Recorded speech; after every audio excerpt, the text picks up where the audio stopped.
Kung isang araw, sabay na malulunod sa ilog ang nanay mo at kabit mo, sino ang uunahin mong iligtas?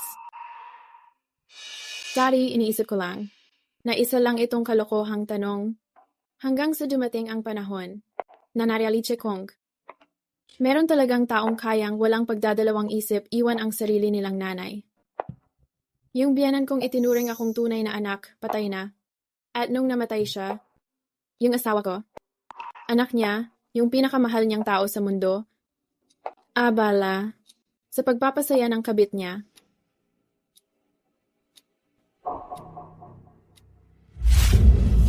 Hon, may inaasikaso lang akong emergency.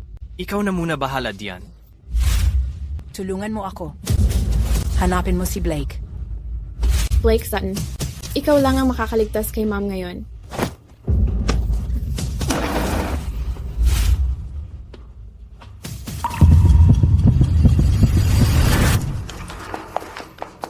Yung pasyente, si Beth Grant, 59 anyos na siya.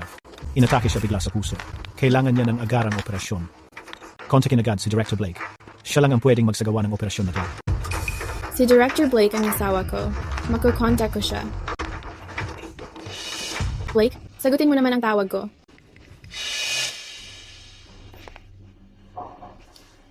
Blake, salamat sa lahat ngayong araw. Minor injury lang too. Pero ikaw pa rin ang tumakbo para sa akin. Walang problema. Basta tungkol sa'yo, kahit gaano kaliit, mahalaga sa akin yon. Oh.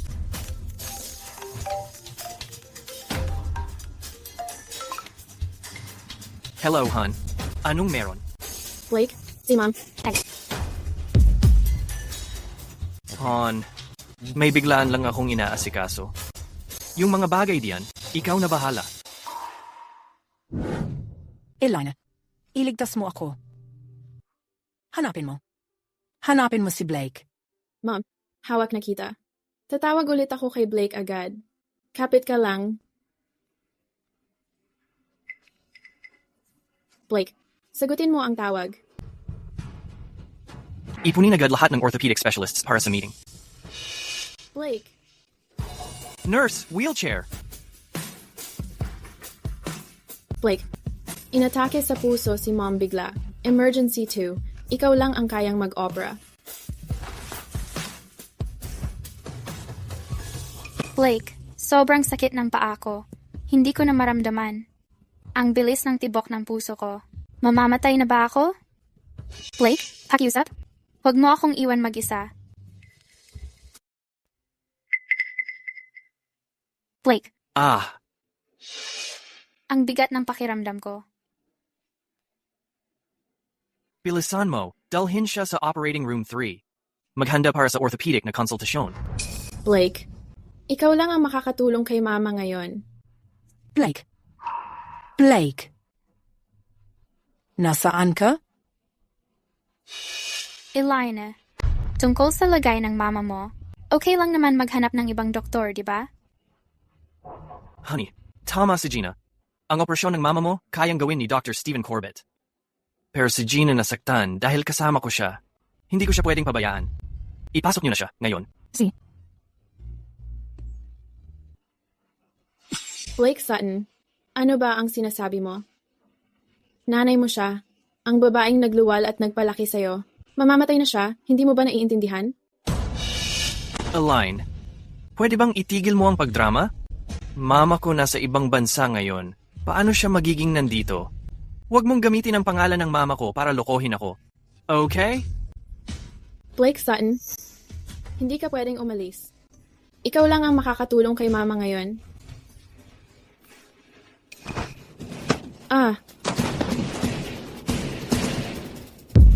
Nasa ospital tayo. Tigilan mo ang pag-aaksaya ng pampublikong pondo. Blake, hindi ka pwedeng umalis. Blake.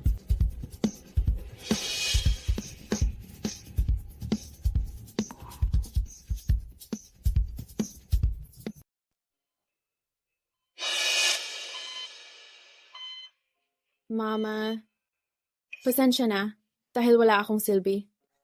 Hindi ko napigilan si Blake. Elena, hindi kita sinisisi. Mabait kang bata? Ang anak kong lalaki. Kilala ko siya. Hindi siya darating. Mama, Kasi naman, nag-aalala ako para sa iyo. Pag wala na ako, mag-isa ka na lang. Anong gagawin mo? Mama. Huwag mong sabihin yan. Magiging maayos ka. Salamat sa inyong lahat. Sa pagiging saksi ko. Ang ari-arian ko. Ang ari-arian ko ay ipagkakatiwala ng buo sa aking manugang, Elaine Foster. Lahat. Mama, kapit lang. Ibabalik ko si Blake sa iyo. Elaine. Huwag mo siyang kagalitan. Kung hindi dahil sa kanya, hindi ko sana nakilala ang napakabuting manugang na ito. Sa buhay na to, na naging nanay mo ako, nagkaroon ako ng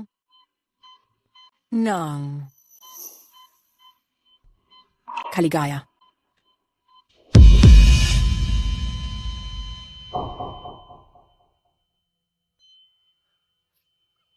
Mama!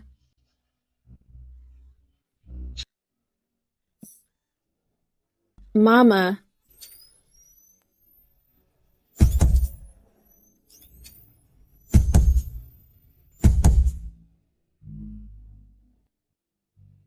Beth, malubha na ang kalagayan ng pasyente. Sobra na ang internal bleeding sa normal na level. Kailangan ni Director Blake, sa loob ng 3 minuto, simulan ang operasyon. Ito na ang huling pagkakataong maliligtas siya. 3 minuto. Doctor, masyadong maikli ang 3 minuto. Natatakot akong kulang ang oras ko para maibalik si Blake. Sige, meron kaming isa pang gamot dito. Espesyal na inaprubahan ng Academy of Sciences. Pansamantalang pwedeng patatagihin ang kondisyon niya para makakuha ng oras pang operasyon. Basta. Gamitin mo na. Gamitin mo na ngayon. Ang problema, sobrang mahal ng gamot na to. 1 dosis, 1 milyon. At kailangan bayaran agad. 1 million. Si Blake $500 lang ang binibigay sa akin kada buwan para sa mga gastusin. Paano ko naman mababayaran yan? Doctor, ito ay isang pamana na pulseras, bigay ng biyanan ko. Pwede mo itong kunin bilang collateral. Sa natitirang gastos, babayaran ko talaga. Nagmamakaawa ako. Ibigay mo muna ang gamot. At iligtas ang nanay ko. Pero kailangan mo pa ring magmadali at hanapin si Direktor. Pansamantala lang ang epekto ng gamot. Para lang may panahon sa operasyon. Kapag natapos lang ni Director Blake ang operasyon, doon lang malalagay sa ligtas ang pasyente.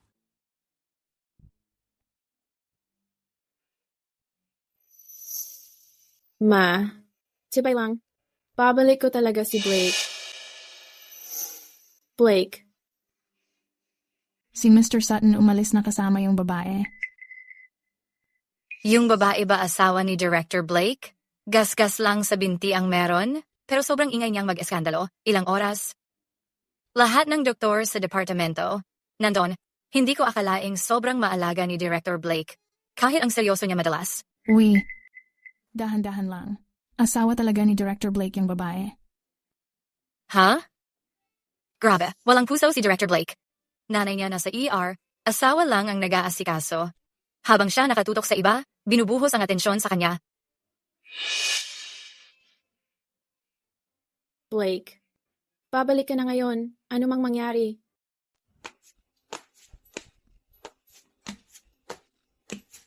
Gina, tatawagan ko ng sasakyan para sa'yo pa uwi. Magpahinga ka muna. Salamat sa lahat, Blake. Blake, kanina ba tinatawagan ka ng asawa mo? Baka dapat tingnan mo ang mama mo. Okay lang ako mag-isa. Gina, tinawagan ko na ng sasakyan para sa'yo. Darating na yun. Hindi naman masyado malala ang binti mo. Magpahinga ka lang pag uwi mo. Bantayan mo ang... Ay, Gina, Blake. Ang sakit ng binti ko. tulungan kitang tumayo muna. Gina, mas mabuti yatang ako na mismo maghatid sa'yo pa uwi. Pero tinatawagan ka ng asawa mo, di ba? Dapat bisitahin mo mama mo. Kung hindi, siya. Huwag kang mag-alala. Kasama ng mama ko si Elaine Foster. Ayos lang lahat. Hindi lang talaga kita pwedeng iwan na ganito. Lagi akong pabigat sa'yo. Blake, kaya ako naman mag-isa. Huwag ka nang magsalita. Halika, ihatid kita pa uwi.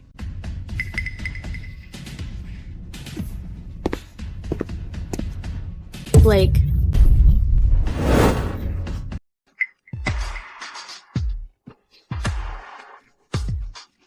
Ay, Elaine, sira na ulo mo. Hindi ka pa ba nagsawa kakayakap sa kanya? Kung tapos ka na, sumama ka sa akin. Elaine, hindi ganun yon. Napilayan si Gina. Kailangan ko siyang ihatid pa uwi. Blake. Dahil sa kanya, talaga bang iiwan mo ang sarili mong nanay? Elaine, tigilan mo na yung drama mo. Kakahiwalay lang ni Gina sa asawa. Mag-isa lang siya, walang matakbuhan. At ngayong pilay siya, ako ang may pananagutan sa kanya. Maintindihan ni Mama. Maintindihan? Dahil sa babaeng yan, iniwan mong mag-isa si Mama sa kwarto ng ospital at pinaliwala mo siya. Anong karapatan mong hingin ang pag-unawa niya? Tama na. Nasa pampublikong lugar tayo. Hindi ka ba nahihiya? Nahihiya? Nung yakap-yakap mo siya, bakit hindi ka nahiya nun? Elaine, alam ko, may galit ka kay Gina. Gusto mo lang gamitin yung pagkakasakit ni Mama para mag-eskandalo. Pero malapit ka nang mag-30, hindi ka pa ba marunong? Magpakahinog at matutong mag-prioritize? Sina nga? Sumama ka sa akin, puntahan natin si Mama ngayon. ay. Gina, Pasensya ka na, Blake. Gusto ko lang malaman kung kaya ko bang sumakay mag-isa. Gina, tulungan muna kitang tumayo. Tara na, ihahatid na kita pa uwi. See? Blake, hindi ka pwedeng umalis. Pag umalis ka, hindi mo maliligtas ang nanay mo. Anong sabi mo? Ang nanay ko. Elaine, gamitin mo naman ang utak mo kapag nagsisinungaling ka. Ganyan ba talaga galing mo magkunwari? Tuwing umuuwi si Mama sa bansa, lagi niya akong pinapasundo sa kanya. Nasa abroad siya ngayon. Paano siya nandito? Maaga siyang umuwi para surpresahin ka sa birthday mo. Palihim niyang ginawa. Surpresa? Parang galing sa baduy na teleserye yan. Akala mo talaga maloloko mo ako dyan. Sino maniniwala sa ganyang kasinungalingan? Elena, kung uuwi siya, tiyak sasabihin niya yon kay Blake. Ito ang critical condition notice ni Mama. Tingnan mo mismo.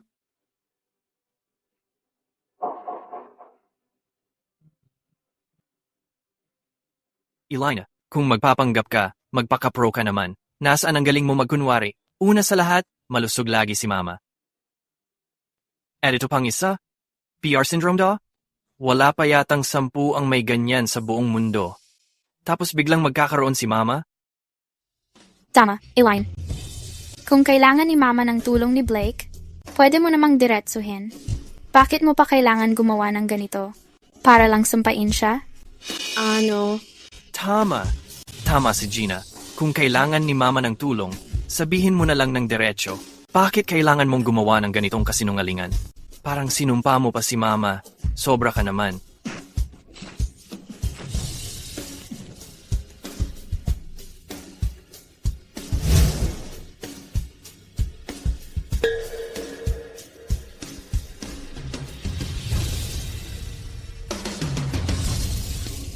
Blake, wala akong oras makipagtalo sa'yo. Sama ka na sa akin sa ward ngayon. Mamamatay na si Mama, kailangan mo siyang iligtas.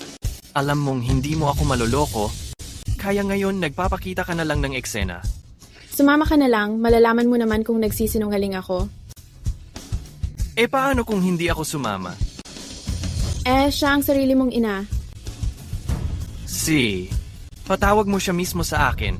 Pakausap mo siya mismo. Nakakoma si Mama. Paano siya tatawag sa'yo? Wala na akong magagawa. Blake, anong kailangan para lang sumama ka? Simple lang, lumuhod ka, at humingi ng tawad sa mga kasinungalingan mo. Pwede ba yon? Ayaw mo? Di bahala na si Mama mo. Blake, nakikiusap ako. Iligtas mo si Mama.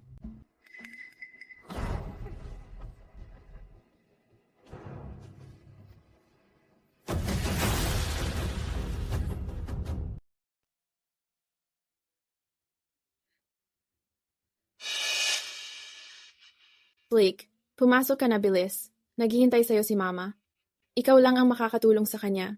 Eileen, sarado na ang pinto ng OR. Nagsimula na ang operasyon. Para saan mo ba ako niloko at pinapunta dito? Hindi pa nagsisimula ang operasyon. Binigyan lang ng gamot ng doktor para mapanatili ang kondisyon ni Mama ngayon. Nagsisinungaling ka pa rin? Ginagawa mo bang biro to? Eileen, kung gusto mong manatili si Blake sa tabi mo, sabihin mo na lang. Pinakaayaw ni Blake sa lahat ang sinungaling. Pero ikaw, Tumahimik ka. Ikaw ang dapat tumahimik. Mali ba ang sinabi ni Gina? Blake, nagmamakaawa ako, pumasok ka na agad. Kapag naghintay ka pa, baka wala ng oras. Eileen, naadik ka na ba sa pagpapanggap mo? Pwede ba? Magpakatino ka naman? Hindi talaga ako nagsisinungaling sa'yo. Doctor, kasama ko si Blake. Doctor, Eileen, tigilan mo na tong kalokohan. Kapag hindi ka tumigil, maniwala ka, ipaparamdam ko sa iyo ang pagsisisi.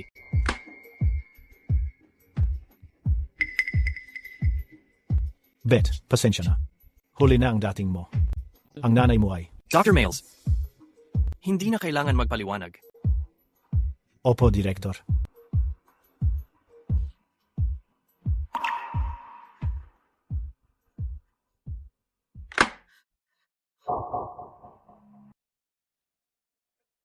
Mama. Mama. Mama. Eileen, Blake. Wala na ang mama mo, masaya ka na? Eileen, patay na siya. Tigilan mo na ang drama mo. Ganito na lang. Para sa libing ng mama mo at gastos sa lapida, ako na ang magbabayad. Sapat na ba yun? Saan ka pupunta? May pilay pa si Gina sa binti. Uuwi kami. Blake. Ikaw mismo ang pumatay sa sarili mong ina. Ngayon, ni hindi mo na siya tiningnan sa huling sandali ni tumulong sa pagsasaayos ng libing? Tao ka ba? Hindi ka ba magsisisi dito? Eileen, huwag mong minumura ang mama ko. Blake, hindi mo pa rin ako pinaniniwalaan? Buksan mo ang mga mata mo at tingnan mo. Yung nakahiga dito, sino nga ba siya?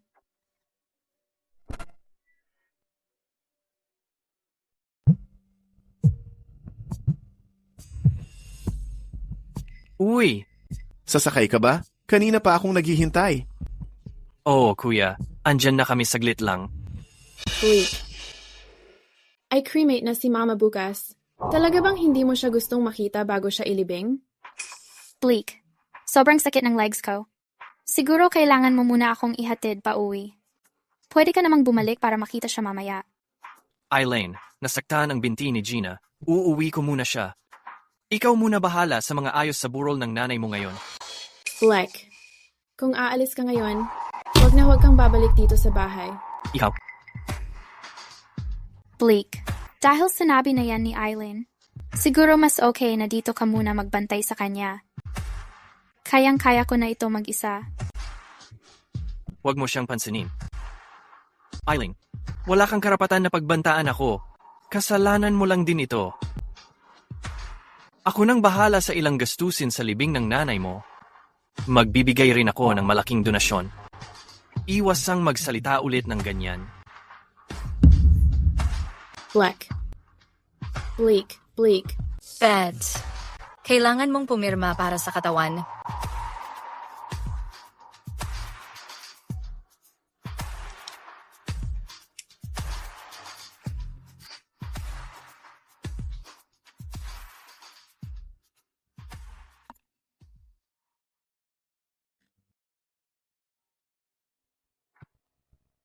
Mama. Huwag kang mag-alala. Sisiguraduhin kong mapapilit ko siyang humarap para makapagpaalam. Pag hindi niya ginawa, ni isang sentimo hindi siya makakakuha mula sa mana. Blake, nakakahiya naman na isang bigating doktor tulad mo pa ang nagluluto para sa akin. bakit ka naman ang sobrang formal? Masama ang paa mo ngayon. Umupo ka lang dyan at hintayin mo na lang ang pagkain. C.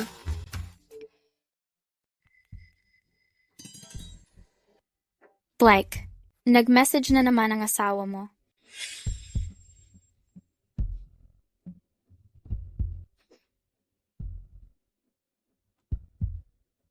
Ano na namang pinadala niya ngayon?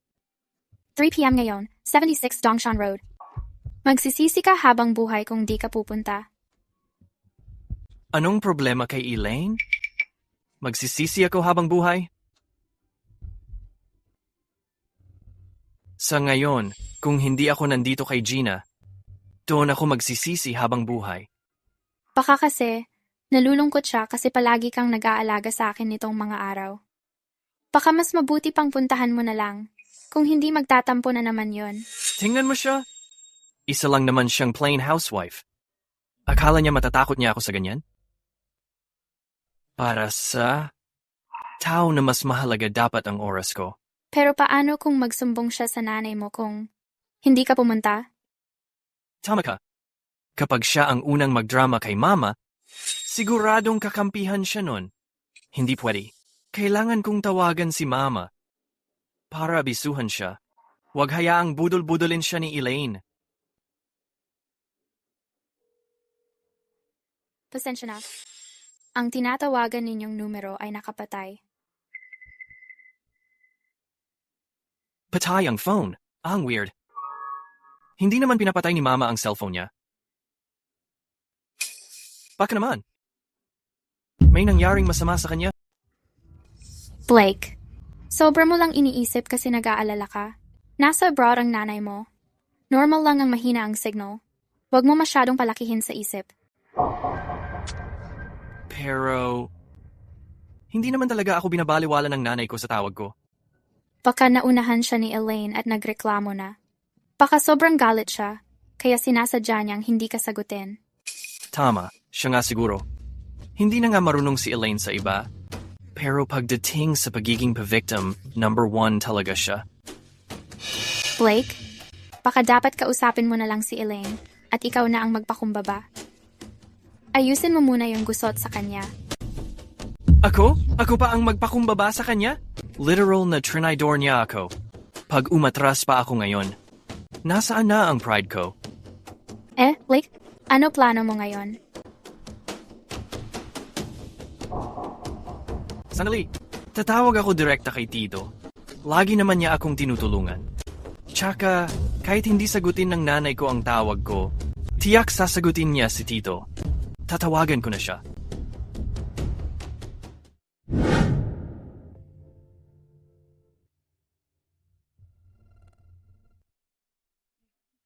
Grabe naman. Bakit ka umalis ng ganun lang? Hindi mo man lang nahawakan ng apo mong lalaki? O apo mong babae? Pag nalaman ni Blake, siguradong masasaktan siya. Sobrang sisisihin niya yung sarili niya.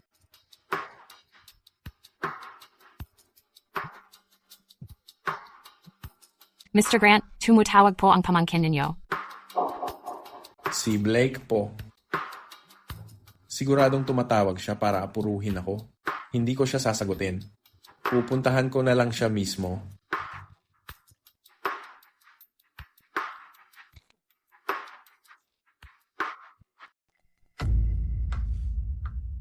Pinitin ako ng tito ko sa tawag.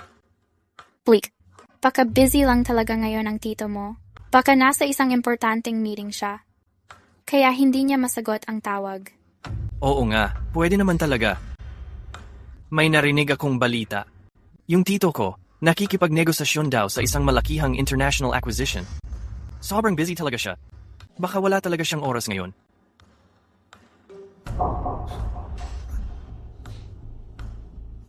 Magsisend ulit ako ng mensahe kay mama. Kapag may signal na ang phone niya, makikita niya agad yon. Oh, Para hindi siya malason sa kalokohan ni Elaine.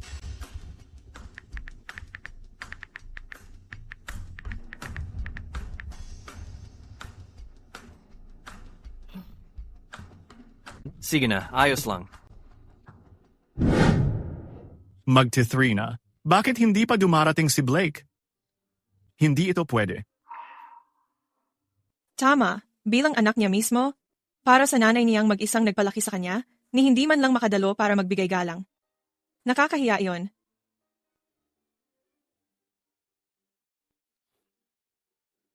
Hindi na ako maghihintay.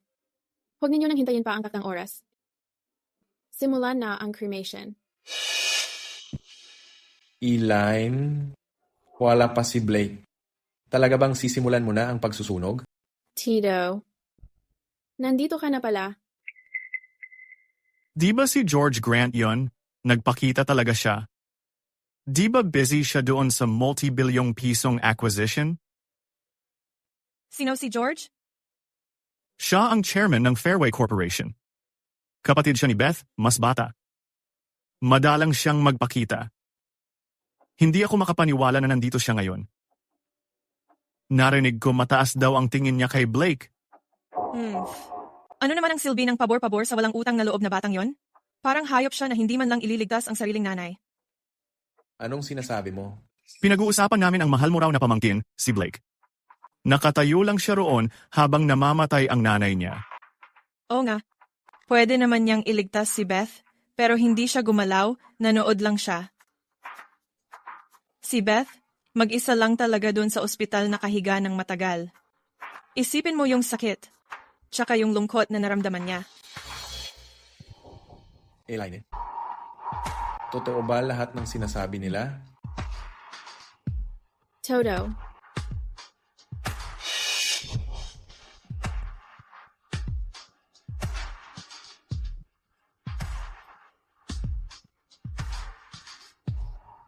Ate, sorry.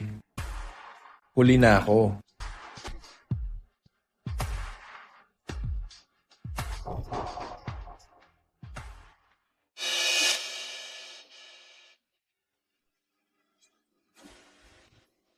Ngayon na. Agad-agad. Dalhin niyo si Blake dito. Ngayon na. Yung batang yon. Nasaan siya? Nasaan siya?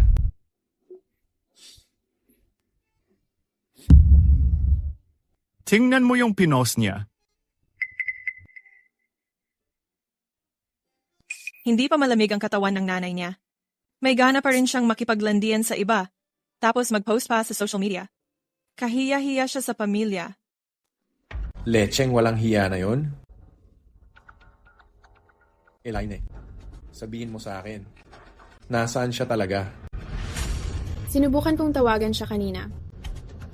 Sabi niya may mas mahalaga raw siyang gagawin. Hindi siya makakarating. Mas mahalaga? Ano bang pwedeng? Mas mahalaga kaysa sa libing ng sarili niyang ina? Lecheng walang hiya. Tawagan mo siya ngayon. Gusto kong marinig mismo kung ano ba talaga ang sobrang mahalaga.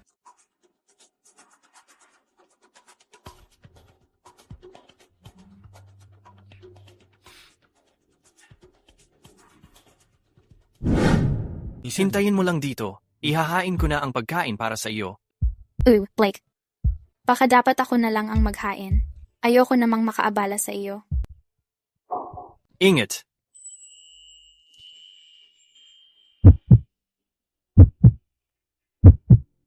Gina, sorry, ako. Blake, ako.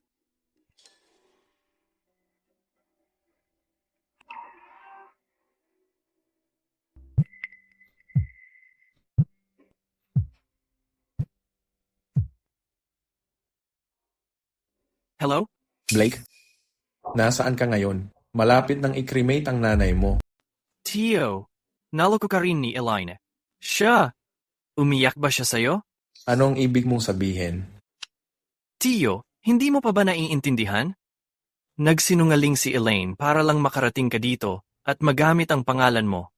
Para magmukhang maayos sa harap ng pamilya at makakuha pa ng mas maraming pera bilang regalo. Ganyan talaga siya. Ang dami niyang pakana. Regalo? Tio, since nandyan ka na, magbigay ka na lang ng funeral gift para sa akin. Hindi kailangang malaki. 10,000 okay na. Pampakitang gilas lang. Ako na ang bahala sa gastos. Ita-transfer ko na lang sa iyo mamaya. Blake, hayop ka? Anong klaseng kalokohan yan? Nanay mo yun. Ito yung libing ng nanay mo. Hindi siya naging nanay sa akin. Sige, tama na. Aalis na ako. May kailangan pa akong asikasuhin sa ospital. Kailangan kong pumunta ng mabilis. Ibinaba ko na ang tawag. Ayos ka lang ba? Ayos lang ako. Tara na. Okay. Mag-ingat ka.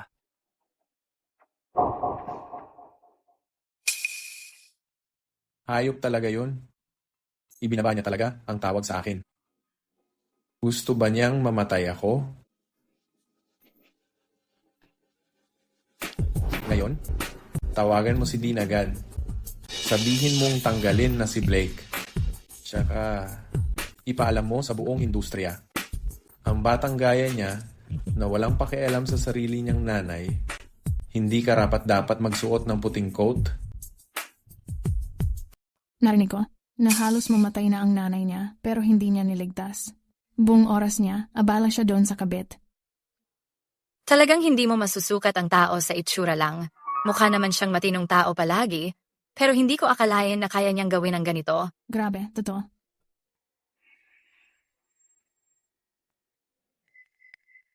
Anong ginagawa ninyong lahat dito? Director Blake, pinapatawag ka ng presidente sa opisina niya. Ang presidente? Ngayon na? Blake, baka naman sobrang galing ng performance mo nitong huli. Kaya gusto kang purihin mismo ng presidente at bigyan ka pa ng promosyon? Posible. Yina. Swerte talaga kita. Laging natin ang maganda pagkasama kita. Tara na.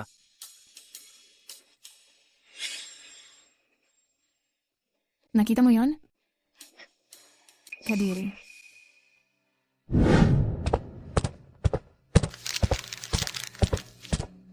Presidente, pinatawag niyo po ako?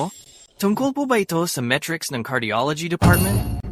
Blake, nabaliw ka na ba ng tuluyan? President?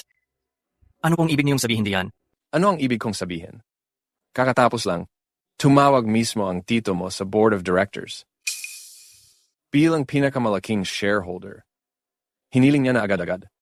Tanggalin ka sa lahat ng posisyon mo. Imposible. Si Elaine lang ang may gawa nito.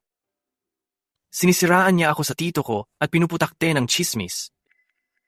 Chismis? Blake, nung nasa kritikal ang nanay mo kahapon, bakit hindi mo siya niligtas? Wala ka na bang konsensya? Halos hindi ko na siya tinuturing na nanay. Blake, opisyal kitang pinapaalalahanan na simula ngayong araw, tanggal ka na sa lahat ng posisyon mo dito sa ospital na ito. 10 ng iyong lisensya, suspendido. At sasailalim ka sa malalim na investigasyon. Ang dahilan? Kawalang galang sa magulang. At napakasamang pag-uugali.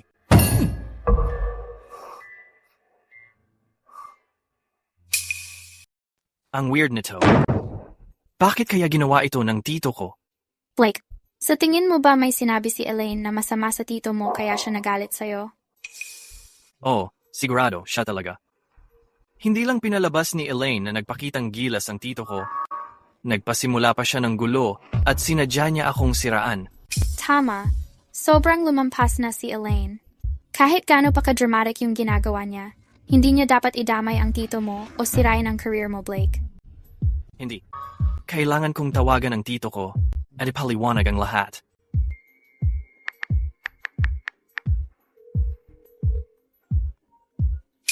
Sandali lang. Tawag siguro ni Blake yon. Malamang nagsisisi siya.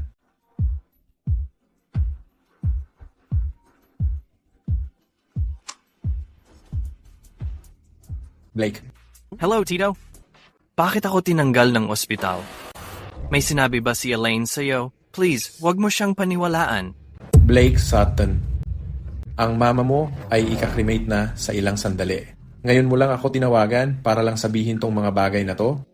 Tito, ano ba ang ginawa ni Elaine? Blake, halimaw ka. Hello?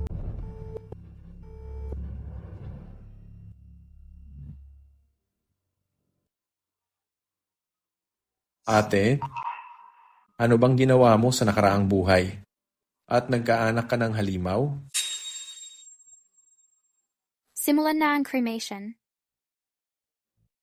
Si Tito, pinabaan ako ng tawag. Blake. Galit na galit ngayon si Tito. Siguro, mas mabuti ngayon. Kung ikaw na ang lumapit kay Elaine. Kahit pa mapatigil mo lang siya sa kakaimbento. Lumapit ako? Bakit ako lalapit sa kanya? Wala naman akong ginawang mali mula pa noon. Si Elaine naman talaga ang unang nagiging hindi makatarungan. Pupunta ako agad sa 76 Road para siya pa ang mag-sorry sa akin.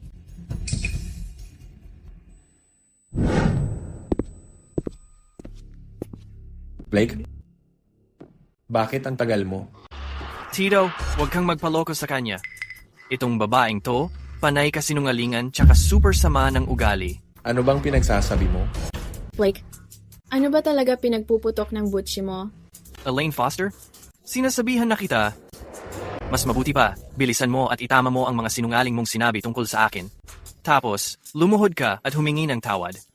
Kung hindi, makikipag-divorce na ako ngayon din. Buwisit ka. Ni hindi ka man lang nagpakita. Nung mamamatay na ang nanay mo. Ngayon wala na siya. Ni kaunting pagsisisi, wala ako nakita. At pati asawang mo, pinagbubuntungan mo ng galit. Wala ka na talagang konsensya. Blake, kung hindi ka naniniwala, silipin mo na lang. Tingnan mo kung sino ba talaga ang nakahiga doon.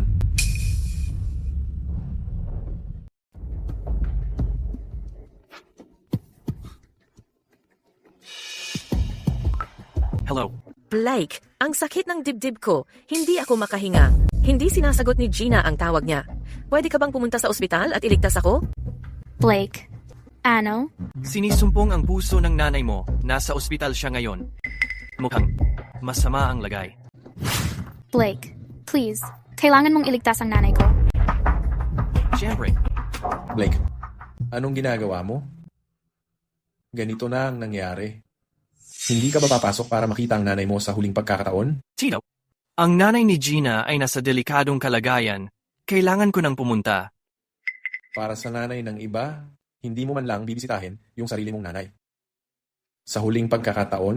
Tito, ang nanay ko ay nasa ibang bansa at masaya. Tigilan mo na nga ang pagiging makulit, okay? Kailangan ako ng nanay ni Gina para mailigtas siya. Hindi ko na pwedeng sayangin ang oras. Sayangin ang oras? Blake, kung aalis ka, huwag mo na akong tawaging Tito. Kino, ang pagliligtas ng buhay ang trabaho ni Blake. Nasa critical na kalagayan ang nanay ko ngayon. Hindi mo dapat hayaan na ang sariling kapritso mo. Ang dahilan para iwan niya ang mama ko na mamatay. Magligtas ng tao? Eh bakit kahapon, nung nasa operating table si mama, iniwan mo siya na parang wala lang? Elaine, tapos ka na ba? Kahapon, naging unreasonable ka lang para maramdaman kong may utang na loob ako sa'yo. Sige, ngayon pati si Tito ay panig na sa'yo. Masaya ka na ba?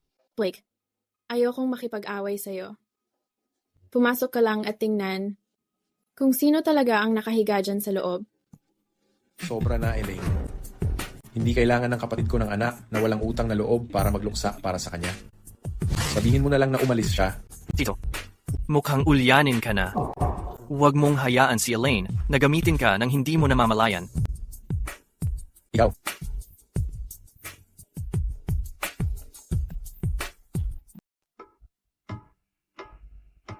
Blake, ang nanay ko. Tito, Elaine, ayoko nang makipagtalo sa'yo. Ang nanay ni Gina, kailangan ako ngayon para iligtas siya. Tara na. Elaine, hiwalayan mo siya. Dapat mo siyang hiwalayan. Wala akong pamangkin na ganyan. Hayaan mo siyang mag-isa? Alina, bakit umalis si Blake? Libing ng nanay niya. Talaga bang babaliwalain niya? Hindi naniniwala si Blake na talagang wala na si mama. Iniisip niya na kami ay nagsasama-sama para lokohin siya. Bigla siyang nakatanggap ng emergency call at umalis. Hindi ba natanggal sa ospital si Blake? Saan siya pupunta para sa emergency? Tito, pwede nating tingnan. Kung talagang kritikal ang nanay ni Donna Miles, gagawa tayo ng exception. At papayagan si Blake na gamutin siya ng personal bilang pribadong doktor. Gawin mo ang sinabi ni Elaine. Elena, ano ang tungkol sa huling ayos ni Mama? Naasikaso ko na ang lahat. South Hill Cemetery. Sa ikapitong araw ng pagluluksa, ililibing ang nanay ko. Dapat ba siyang abisuhan? Abisuhan tungkol saan? Yung anak na walang utang na loob. Magdadala lang ng kahiyan sa kapatid ko. Kahit sa kamatayan niya. Bago namatay si Mama, iniwan niya sa akin lahat ng mana niya. Gusto kong ibalik kay Blake. Bakit mo ibabalik? Tingnan mo nga siya ngayon. Karapat-dapat ba siya sa mana ng kapatid ko? Isipin mo na lang, ito ang huling pagkakataon ni Mama para sa kanya. Pero kung hindi siya magpakita sa ikapitong araw, wala nang magiging ugnayan sa pagitan namin.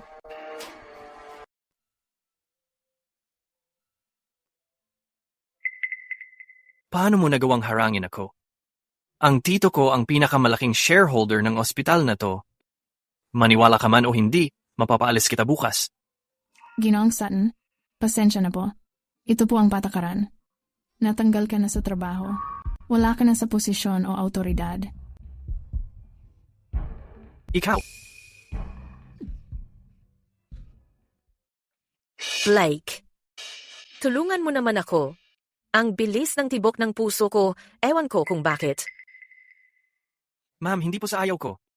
Tulungan kayo. Pero natanggal na po ako sa ospital. Hindi ko na magagamit ang mga equipment dito. Blake, kausapin mo si Presidente. Humingi ka ng pabor sa kanya. Walang paraan. Ang tito ko ang pinakamalaking shareholder ng ospital na to. Kung hindi siya pumayag, siguradong hindi rin papayag si Presidente. Sige, tigilan muna natin to. Huwag kang mag-alala, Blake. Babalik muna kami ni Gina sa kwarto para magpahinga. Isipin mo kung may ibang paraan pa. Ihatid mo muna siya sa kwarto para magpahinga.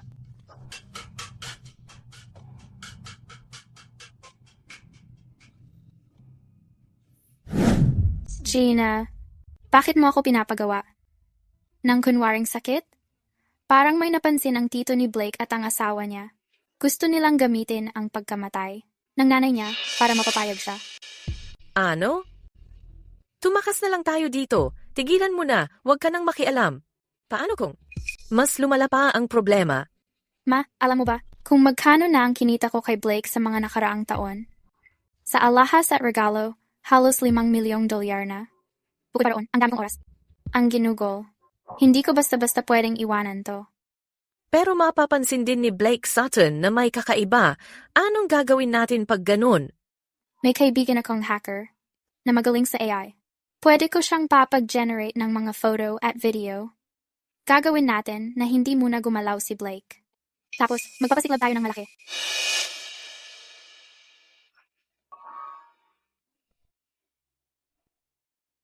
Pakicheck siya agad. Hindi maganda ang pakiramdam ng puso.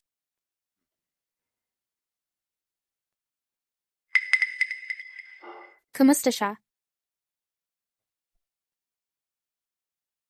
Director Blake, napaka-stable ng vital signs ng pasyente. Ang tibok ng puso niya, pressure ng dugo, at level ng oxygen ay lahat nasa normal na antas. Base sa mga resulta ng mga pagsusuri, wala namang nakita na sakit sa katawan niya. Ang palpitasyon ng puso niya ay maaaring dulot ng mga psychological at emosyonal na dahilan. Dahil maayos naman ang lagay niya physically. Nakagaan ng loob ko. Salamat, Doc. Pinahahalagahan ko ang tulong mo. Pwede ka nang bumalik sa trabaho mo ngayon. Blake, okay na si Mama ngayon. May konting problema lang sa kaisipan. Dadalhin ko siya sa therapist at magiging ayos din siya. Huwag ka nang mag-alala. Gina, ang tagal na talaga. Dapat nakita na ni Mama ang mga message na pinadala ko sa kanya. Bakit hindi pa rin siya tumatawag pabalik? Baka naman, totoo talagang. Blake, pinapalala mo lang sa sarili mo. Baka nakita na ni Mama ang message. Kinausap muna si Elaine. At napaniwala siya nito. Kaya siguro sinasadya ka niyang deadmahin para turuan ka ng leksyon ng harapan. Susubukan ko ulit siyang tawagan. Nag-aalala pa rin ako.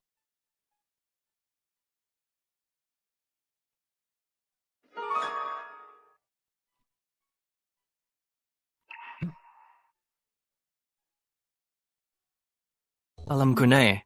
Wala talagang problema kay Mama. Wala naman palang katotohanan yung sinabi ni Elaine. Hayop talaga siya.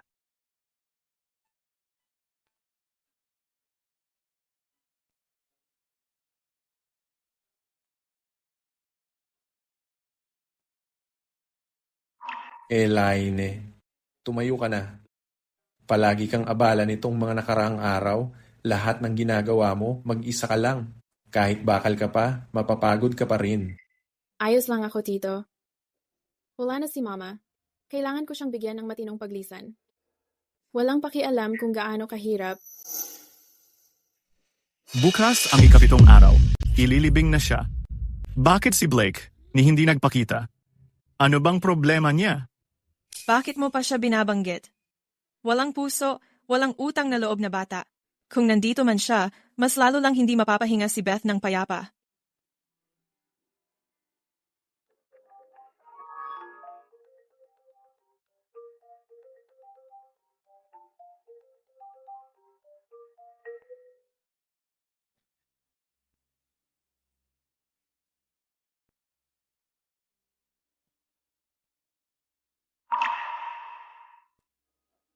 Sa wakas, napag-isip-isip mo rin. Oh, napag-isip-isip ko na. Bukas, babalik na si Mama. Sakto birthday niya, ika-60. Magpa-party ako para sa kanya. Ikaw ang bahala sa lahat ng preparasyon. Dapat bongga ito. Maganda dapat ang dating. Ano ang sabi mo? Birthday party para kay Mama? Oh, tama. Yung party bukas, ayusin mo ng mabuti. Lahat ng kaguluhan mo dati, mapapawi na. Gusto mo pa rin bang mag-apologize ako? Gumawa ka ng eskandalo, pinatanggal mo ako sa ospital. Sinira mo ang pangalan ko. Hindi ba dapat ikaw ang mag-apologize? Sige. Bukas ng umaga, alas 9. Fairway Hotel. Sige, matalino ka. Tandaan mo, huwag mong guluhin to. At huwag kang magpasikat. Blake, ginagawa mo to? Hindi ba sobra para sa kanya? Sobra? Siya ang nagpasimula ng lahat. Siya na rin ang maglilinis. Anong sobrang tungkol doon? Kung hindi ko siya bibigyan ng leksyon ngayon, makakalimutan niya kung saan siya nararapat dito sa bahay. Pero, Gina, pagkatapos niyang humingi ng tawad bukas, diborsyo na kami sa harap ng lahat. Tapos, ikaw na ang magiging asawa ko. ang saya naman noon. Blake, tayo na talaga.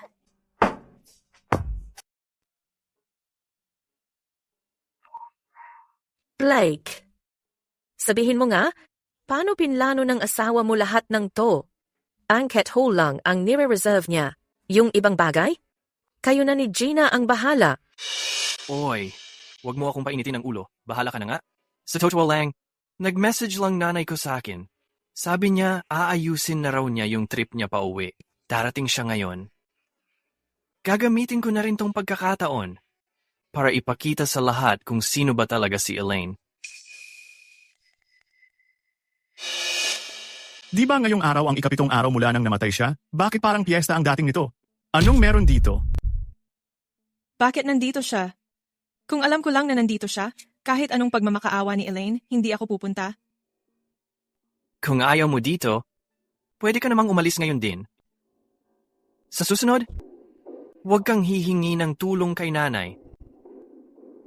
Blake, ngayong araw ang ika-7 araw mula nung namatay ang nanay mo. Pero nagpa-party ka para sa birthday na walang kwenta? Tao ka ba? Tito. Ika, 60 na birthday ng nanay ko ngayon. Nagpapa-party ako bilang pagdiriwang. May problema ba dun? Tito, bakit mo ko sinaktan? Huwag mo akong tawagin Tito. Hindi ko kaya ang kahihiyan. Ang isang hayop na walang pakialam. Sa sariling ina, hindi ko pamangkin. Tito, bakit naniniwala ka pa rin sa mga kasinungalingan ni Elaine? Niloko niya kayong lahat.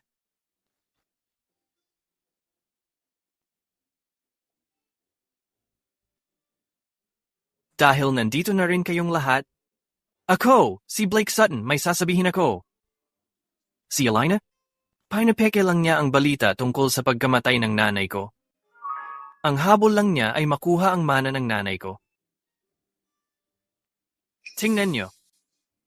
Ito ang picture na pinadala mismo ng nanay ko ngayon lang. Maayos siya, walang problema. At Blake, ngayon ang ika-7 araw mula nang pumanaw ang nanay mo. Hindi ka ba pwedeng kumalma kahit sandali? Bakit walang naniniwala sa akin? Blake, kung si Beth ay tumitingin mula sa langit, nakikita niyang ganyan ang ugali mo ngayon, siguradong sasampalin ka niya para matauhan ka. Alam ko, matatanda na kayong lahat at makakalimutin. Ang mga bola ni Elaine ginawa kayong sunod-sunod sa gusto niya. Pero hindi ako. Malinaw ang mga mata ko. Ngayon, ibubunyag ko kung sino talaga siya. Tumahimik ka. Blake Sutton, sobra ka na ba sa gulo? Hindi pa. Ngayon, papatawan ko ng kabayaran ang lason na babaeng si Elaine Foster. Dapat niyang pagbayaran ang lahat. Anong kabayaran ang dapat kong gawin? Lumahod ka. Humingi ka ng tawad. Tapos, magpa-divorce ka na. Lumayas ka sa bahay ko. Napakatanga mo, Blake. Talaga bang iniisip mo? Si Elina ay isang simpleng housewife lang? Kung hindi siya ang nag-manage ng kumpanya para sa nanay mo sa lahat ng taon, matagal nang bagsak ang negosyo ng mama mo. Tama. Siya ang nag-asikaso ng lahat, loob at labas. May bagay bang hindi nagawa ni Elaine? Nagawa mo ba ang tungkulin mo bilang asawa o bilang anak? Oo nga, sa iyo lang. Si Elaine ang nagpakita na parang anak talaga ng nanay mo. Araw at gabi si Elaine nag-aayos ng burol at lahat ng kailangan. Kasi naloko niya kayong lahat. Lahat ng ginawa niya para makuha ang mana ng pamilya ko. Elaine, pakisabi ko lang sa iyo, aalis kang wala kang dadalhin. Blake, bago pumanaw si Mama, iniwan na niya lahat ng ari-arian niya sa akin. Ang aalis na walang makukuha ikaw iyon. Elaine, paano mo nagagawang sumpain ang mama ko? Ano? Blake, kunin mo ang testamentong ito at tingnan mo mismo.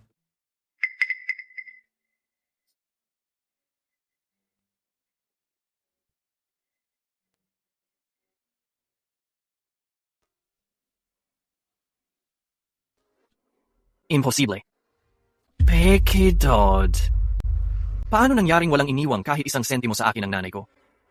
Yung mga kotse, bahay, stocks, lahat napunta sa'yo? Ako ang anak niya mismo. Blake, ikaw ang dapat umalis dito. Hindi ka bagay dito. Hindi. Hindi pa patay ang nanay ko. Peke ang lost will na to. Pinagpepeke mo to. Ano bang binabalak mo? Blake, itong testamento na to, pinroseso ng isang lehitimong law firm. Kumpleto ang legal na proseso. May mga abogado at medical staff na sumaksi rito. Ganap na legal at valid ito. Kung kinu-question mo ito, parang kinakalaban mo na rin ang batas mismo. Tito, kilala mo na ako mula bata pa lang ako. Bakit palagi mong pinapanigan si Elaine Foster? Isang iba, para lang kontrahin ako? Dahil nga kilala na kita mula bata ka pa. Kaya hindi ko pwedeng hayaan patuloy mong ulitin ang mga mali at maging ganun ka katigas ang ulo. Sinisira mo na ang pinaghirapan ng mama mo habang buhay niya. Niloloko lang kayo. Napaniwala kayong lahat. Pagdating ng nanay ko, malalaman natin ang totoo dito. Blake, wala na si Mama. Hanggang kailan mo ba dadayain ang sarili mo? Blake, huwag kang palilin lang sa kanya. Di ba sabi ng nanay mo pauwi na siya? Elaine, tigilan mo ang mga pinagsasasabi mo. Tama. Kakasend lang niya ng message sa akin. Bakit ba ayaw niyong maniwala sa akin? Blake Satan, paano ko magagawang mag-isa na lokohin ang lahat ng matatanda rito? Pati batas? Baka naman, ikaw ang niloloko niya? Blake, paano ko naman magagawang magsinungaling sa'yo? Kung hindi naniniwala si Elaine, pwede kang mag-text at tanungin ang mama mo. Baka na-traffic lang siya. Oh, na-delay ang flight. Tama. Ayos lang siguro ang nanay ko. Bakit ka natatakot tumawag? Donna. Baka naman nasa eroplano na siya ngayon. Kapag hindi makontak, Elaine, sasabihin mo na naman na may nangyari uli sa kanya? Sa totoo lang, hindi yun ang dahilan. Kasi ang cellphone ni Mama, nandito lang sa atin simula kanina. At heto na ang susunod na video. Gusto kong makita ito ng lahat.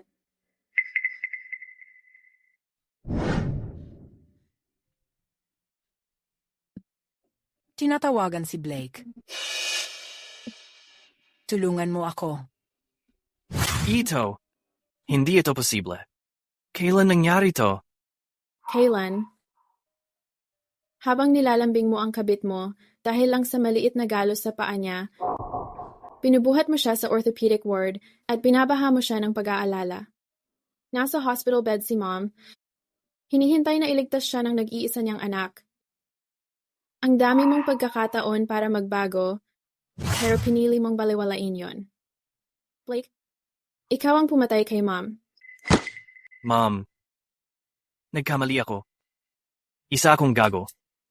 Isa akong halimaw. Isa akong napakamasamang anak. Elaine Foster, nagkamali ako. Nabigo ko si Mom at nabigo rin kita. Huli na para. Sabihin ang mga bagay na to ngayon.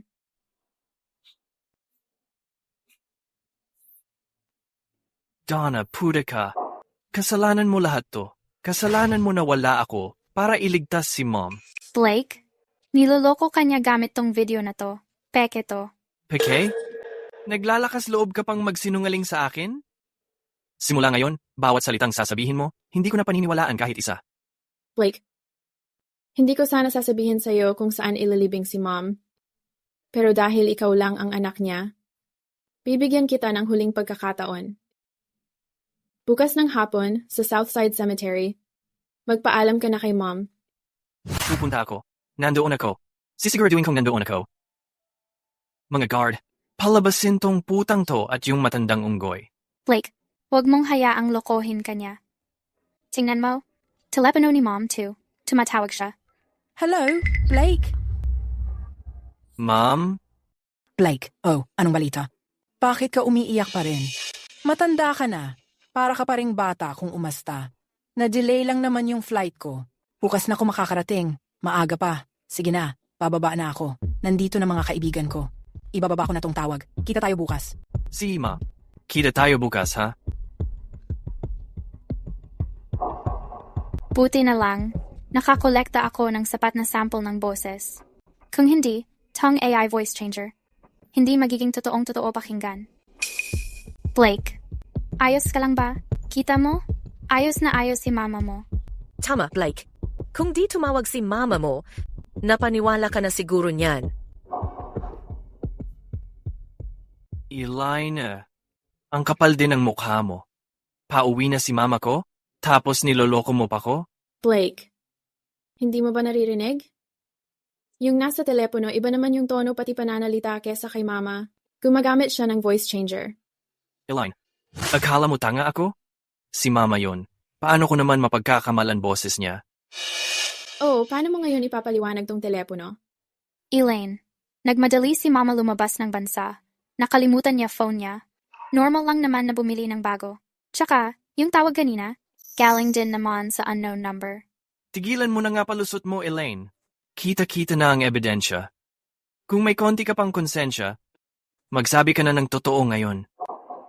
Blake, wala ka ng pag-asa. Kung gumagana pa utak mo kahit papaano, dapat ay agad itigil mo na tong kalokohan mo. Sabay ka na sakin para ilibing si mama. Elaine, kung uuwi naman pala si mama bukas, bakit hindi na lang natin hintayin na dumating siya mismo? Bakit ang apura mo sa libing? Tama. Feeling ko, guilty ka lang. Gusto mo lang apurahin para matapos na agad. Para sa'yo na mapunta agad ang mana. Oo nga. Pakiramdam ko may tinatago ka. Blake Sutton, alam mo ba talaga kung ano ang ritual sa ikapitong araw? Ang oras ng libing ni mama. Ang pumili ay ang dakilang guro. Hindi pwedeng baguhin. Tigilan mo na ang paggamit ng mga pamahiin para lokohin ako. Halata namang may tinatago ka. Sinusubukan mong itago yon? Blake. Nung nasa ospital si mama at hindi natin alam kung mabubuhay siya o hindi, nasaan ka noon? Nung si Elaine ay nagkakandara pa para asikasuhin lahat ng kailangan, nasaan ka rin? Anong karapatan mong diktahan kami kung anong gagawin? Tama na, Tito. Tigilan na ang pagsama-sama para lokohin ako. Blake. Tingnan mo si Tito. Tingnan mo kung gaano siya naguguluhan dahil sa iyo. Hanggang ngayon, ayaw mo pa ring maniwala sa akin? Ang alam ko lang ay yung fact. Na si Mama, kakatawag lang sa akin. Okay siya, walang problema. Huwag mo nang subukang lokohin ako ulit. Gina, Tarna, itong mga tao. Ayaw ko na silang makita kahit isang segundo pa. Blake, Kung lalabas ka ng pinto ngayon, mula sa punto na ito, ang kasal natin tapos na, walang balikan. Ako at si Mama, hindi na magkakaroon ng anumang koneksyon sa'yo kailanman.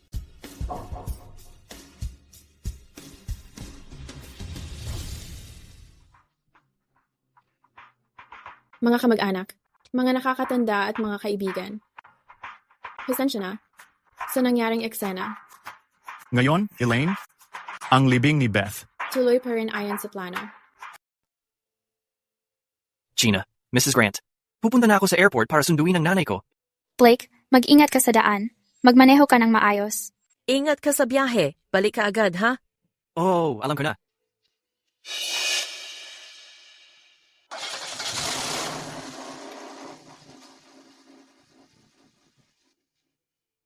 Gina, dapat umalis na rin tayo. Paano kung makarating na si Blake sa airport, tapos hindi niya mahanap ang nanay niya at tayo ang hanapin niya? Saan mo balak pumunta? Alam mo ba kung gaano kalaki ang utang ko? Milyon-milyong piso ang interest. Kung hindi natin makukuha ang mana, kahit magtago pa tayo kung saan-saan, wala rin. Pero si Blake, wala siyang nakuha kahit sentimo sa mana. Ang tito niya at asawa ng tito niya talagang laban sa kanya. Wala na siyang pera ngayon. Baka wala nga siyang nakuha sa mana. Pero meron pa rin naman siyang shares sa sarili niyang kumpanya. Hindi pa opisyal na inanunsyo ni Elaine Foster ang pagkamatay ni Beth Grant. Pwede nating ilipat ang assets niya sa shell company na nirehistro ko, Nirehistro Shell Company. Pagdating ng panahon, si Elaine, puro walang laman na shell company na lang ang matitira. Papayag kaya si Blake? Wala siyang pagpipilian.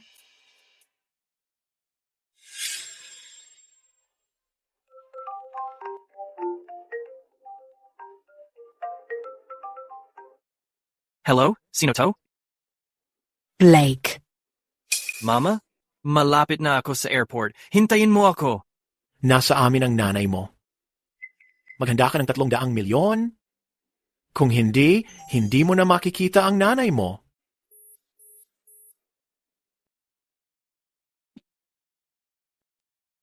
Director, kwentahin mo nga agad para sa akin? Yung liquid assets ng kumpanya, yung mga shares ko, at magkano ang makukuha ko kung ibebenta ko agad? Magkano ba ang usapan dito? Mga nasa 300 milyon. Ayos. I-liquidate mo agad lahat niyan para sa akin. Isang bagay pa. I-transfer mo lahat sa account na 2. Blake. Bago namatay si Mama, na-transfer na niya sa akin ang kumpanya. Ako na ang chairwoman ngayon. Kung wala akong pahintulot, wala kang karapatang galawin ang assets ng kumpanya. Elaine. Hindi pa patay si Mama. Yang peke mong testamento, wala yang silbi. Buleg, magpakatino ka. Wala na ang mama mo. Nandyan siya sa sementeryo sa bandang timog. Kayo ang hindi nag-iisip ng tama. Kayo ang naloloko ngayon. Ibebenta ko ang kumpanya ngayong araw. Gagamitin ko ang pera para iligtas si Mama.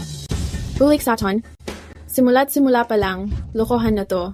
Hindi mo ba nakikita? Elaine Foster, tigilan mo na akong pagsisinungalingan.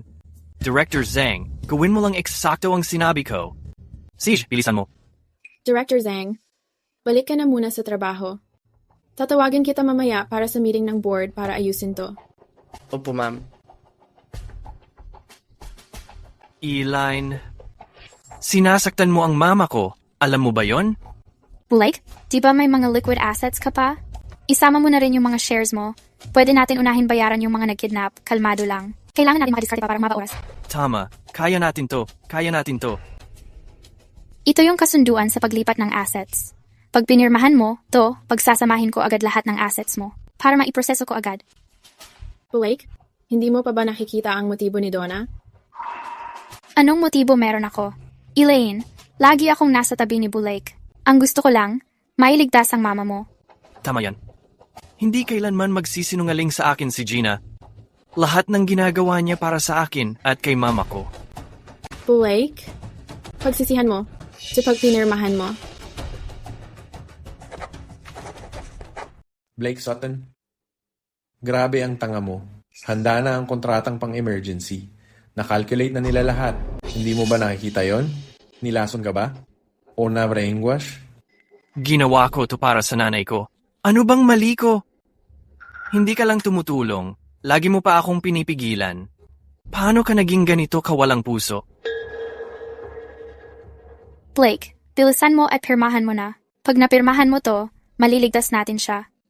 Oh, Blake, pag pinirmahan mo to, masisira lahat ng pinaghirapan ni Mom. Blake, nagpapalipas lang siya ng oras. Bawat segundo, pwede nang maging huling pagkakataon.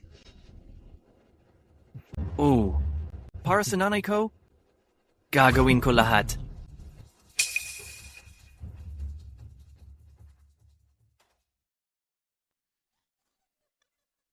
Tapos na. Bilyonaryo na ako ngayon. Ha ha ha. Gina, anong ibig mong sabihin? Hindi ka ba kakakumpirma lang? Natutulong ka sa Ken para mailigtas si Mom? Mailigtas si Ma'am? Blake Sutton.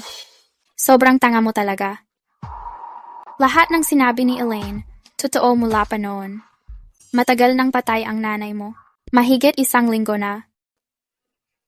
Blake, mula sa pagkakaospital mo nung umpisa hanggang sa peking pagdukot na to, lahat yun ay plano ko lang para sa'yo. Anong masasabi mo?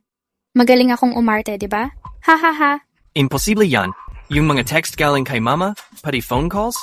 Pinagawa ko yon sa isang hacker gamit ang AI. Aminin mo, mukhang totoo, di ba? Island. Sa totoo lang, nakakaawa ka na. Pinaghirapan mo ng sobra. Pero kahit anong gawin mo, hindi ka pa rin pinaniwalaan ng lalaki mo. Patay na siya. Ako ang pumatay sa nanay ko. Blake, nung pinili mong alagaan ang babaeng to, ang mama mo, patay na siya noon pa. Hindi. Hindi totoo yan. May tao ba dyan? Dekpin ang babaeng to. Anong basehan? Lahat ng to puro desisyon lang ni Blake Sutton. Akala mo ba talaga na makakalusot ang kontratang puno ng butas na ganito? Donna, ang tanga mo. Ano bang ebidensya mo?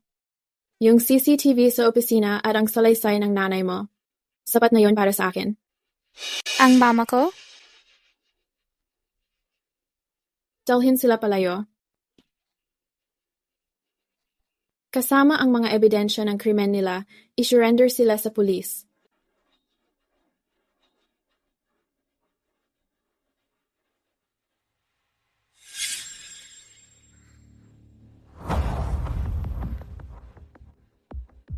President Foster, ayon sa utos mo, nahuli na sa ibang bansa ang hacker na tumulong kay Donna. Inaayos na ang proseso para maipa-deport. Magfa-file ang legal department ng kumpanya ng maraming kaso laban sa kanya. Makukulong siya habang buhay. Isa pa, tungkol kay President Sutton. Parang hindi na maayos ang lagay ng isip niya.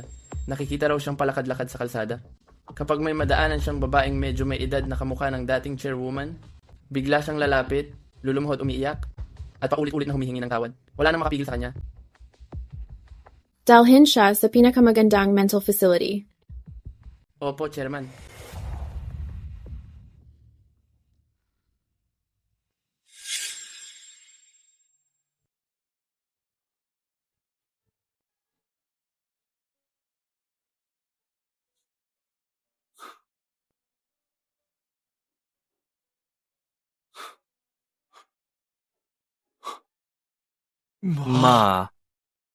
Ma.